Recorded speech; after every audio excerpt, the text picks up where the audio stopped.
വഖഫ് bill ഭേദഗതിയിൽ കൂടെ മുൻപത്തെ ജനങ്ങളുടെ പ്രശ്നം പരിഹരിക്കും എന്നൊരു ധാരണയാണ് കേന്ദ്രം കൊടുത്തിരുന്നത്.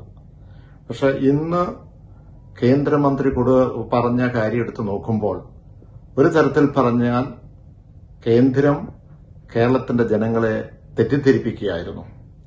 ഈ ബില്ലിന്റെ ഭേദഗതി പാർലമെന്റിൽ വന്നപ്പോൾ തന്നെ കേരള കോൺഗ്രസ് പാർട്ടി വളരെ കൃത്യമായി ചോദിച്ചു, ഇതുകൊണ്ട് ഇത് പരിഹരിക്കാൻ കഴിയുമോ, ഇതിനു വേണ്ട ഒരു ഭേദഗതി വേണ്ടേ എന്ന് ചോദിച്ചപ്പോൾ അതിന് ഉത്തരം അവർ നൽകിയില്ല. ഇതിനൊരു പരിഹാരം മാത്രമേ ഉള്ളൂ. നമുക്കറിയാം, ഭൂപരിഷ്കരണ നിയമം കൊണ്ടുവന്നു കഴിഞ്ഞപ്പോൾ അതിനകത്ത് വളരെയധികം അപാകതകൾ ഉണ്ടായിരുന്നു.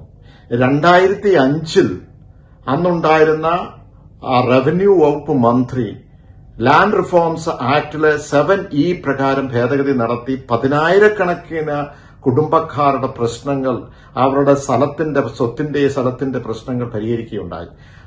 അതേ സമാനമായ അതേ രീതിയിൽ ഒരു ഭേദഗതി കേന്ദ്രം കൊണ്ടുവന്നെങ്കിൽ മാത്രമേ ഇതിന് പരിഹാരം കാണുവാൻ കഴിയൂ.